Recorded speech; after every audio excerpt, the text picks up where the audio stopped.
Murray, one small thing. Yeah. When you bring me out, can you introduce me as Joker? Yap, ini adalah film Joker yang dirilis pada tahun 2019.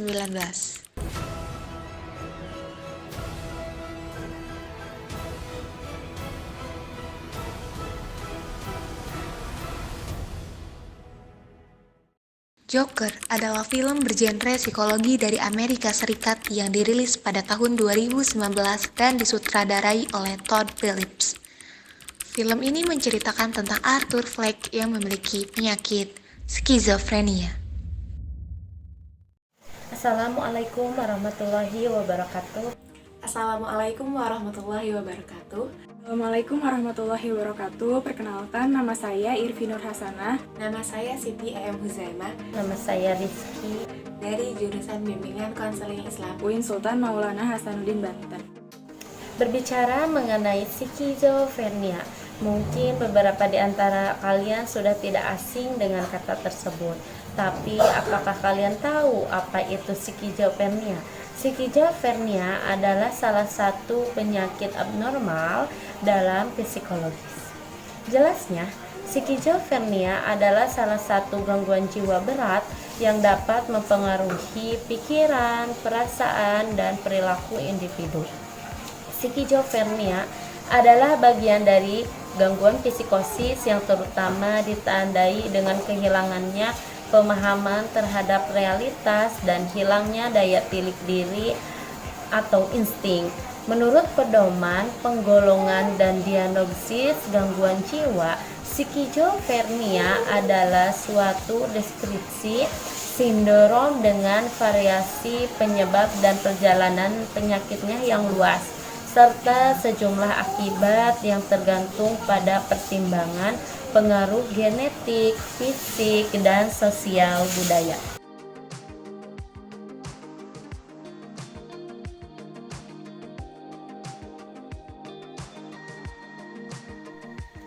Gejala utamanya meliputi halusinasi dan delusi. Penderita skizofrenia seringkali dikucilkan karena menunjukkan perilaku empati yang kecil terhadap hal lain dan mengalami mood yang tidak sesuai dengan keadaan. Mereka juga mengalami perilaku motorik yang abnormal, seperti perilaku liar yang memperlihatkan kegiatan-kegiatan yang tidak bermakna. Terdapat dua pola pada penyakit ini. Satu, golongan pasien yang mempunyai gejala utama yang disebut gejala positif, misalnya delusi dan halusinasi, dan yang lain adalah golongan pasien yang terutama memperlihatkan gejala negatif, yaitu ketidakacuhan emosional, menarik diri, miskin gerakan atau gestur, hilang kemauan, dan jiwa tertekan. Mereka yang dengan gejala positif mempunyai respon lebih baik terhadap terapi obat, dan yang mempunyai gejala negatif lebih menunjukkan adanya struktur obat yang abnormal.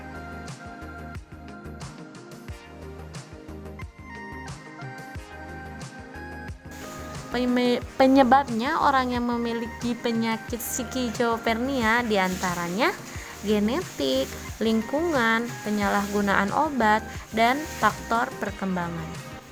Nah, selanjutnya, setelah kita mengetahui apa itu skizofrenia, apa saja gejala-gejalanya, sekarang saya akan membahas tentang sejarah skizofrenia.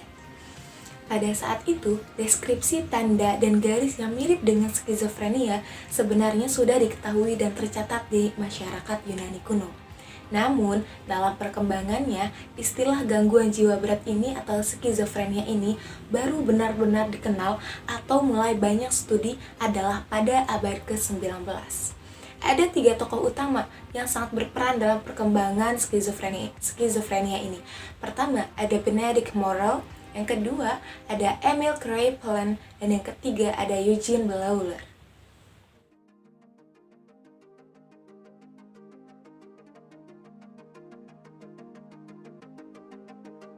Benedict Morrell adalah psikiater Prancis yang pertama kali menggambarkan gambaran klinis gangguan jiwa tersebut sebagai demence precoce. Morrell menggunakan istilah tersebut karena secara klinis muncul deteriorasi yang mulai pada usia remaja. Istilah ini kemudian diadopsi oleh Kraepelin sebagai demensia precox, yang menunjukkan suatu perubahan dan penurunan kondisi mirip demensia yang memiliki onset dini. Demensia precox digambarkan memiliki deteriorasi jangka panjang klinis berupa waham dan halusinasi. Setelah itu, Kraepelin juga menggambarkan gangguan lain, yaitu manik depresif psikosis, suatu gangguan jiwa yang memiliki episode serangan dan terdapat periode normal di antara dua serangan atau episode. Kondisi lain yang dijelaskan oleh Kraepelin adalah paranoia, yaitu suatu keadaan klinis yang ditandai dengan waham persekutorik. Eugene Bleuler adalah orang yang pertama kali memperkenalkan istilah skizofrenia. Menurut Bleuler, skizofrenia menggambarkan gangguan ini sebagai pemecah pikiran, emosi, dan perilaku pasien.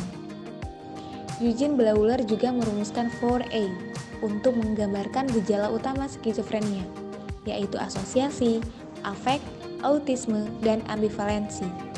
Gejala tambahan atau sekunder skizofrenia menurut Bleuler adalah halusinasi dan waham. Beberapa ahli merumuskan kriteria diagnosis untuk gangguan tersebut. Salah seorang di antaranya adalah Kurt Schneider. Schneider mengemukakan adanya gejala tingkat pertama pada skizofrenia. Schneider menekankan bahwa gejala ini tidak khas untuk skizofrenia saja. Dalam perkembangannya, gejala tersebut menjadi salah satu gejala skizofrenia, terutama pada International Classification of Disease, dan turunnya di Indonesia, yaitu Pedoman Penggolongan dan Diagnosis Gangguan Jiwa di Indonesia. Dalam perkembangannya, skizofrenia mengalami beberapa perubahan dalam diagnosis. Kriteria diagnosis skizofrenia menurut Diagnostic and Statistical Manual of Mental Disorders atau DSM-1 pada tahun 1952 dan DSM-2 pada tahun 1968 banyak dipengaruhi oleh pandangan Bleurian karena dianggap tidak terlalu valid dan memiliki tingkat rehabilitasi yang rendah untuk diagnosis skizofrenia.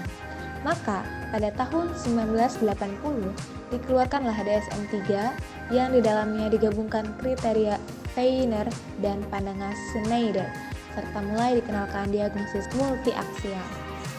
Nah, setelah kita mengetahui apa itu skizofrenia dan bagaimana sejarah tentang skizofrenia, kali ini saya akan bahas mengenai halusinasi dan delusi. Kenapa sih perlu kita bahas? Karena halusinasi dan delusi adalah dua hal yang berbeda dan dua gejala utama dari penyakit skizofrenia ini.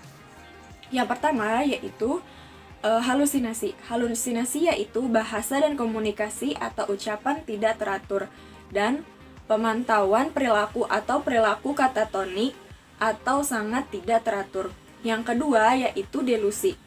Delusi adalah keyakinan yang salah yang biasanya melibatkan salah tafsir atas persepsi atau pengalaman konten mereka dapat mencakup berbagai tema, misalnya penganiayaan, referensi, somatik, religius, atau muluk.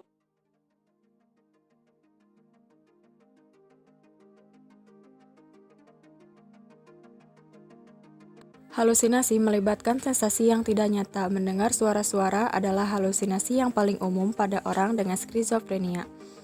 Suara-suara dapat mengomentari perilaku mereka, menghina mereka, atau memberi perintah. Jenis yang kurang umum termasuk melihat hal-hal yang sebenarnya tidak ada, mencium bau aneh dan merasakan sensasi pada kulit meskipun tidak ada yang menyentuh mereka. Delusi dianggap aneh jika jelas-jelas tidak masuk akal dan tidak dapat dimengerti, serta berasal dari pengalaman hidup biasa. Orang dengan delusi biasanya menolak untuk percaya kenyataan meskipun sudah ditunjukkan fakta-faktanya.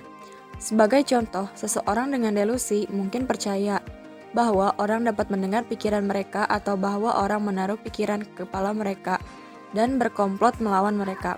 Demikian pula, beberapa contoh perilaku gelisah, marah tidak boleh dianggap sebagai bukti skizofrenia, terutama jika motivasinya dapat dimengerti. Baiklah, pembahasan mengenai skizofrenia sudah selesai.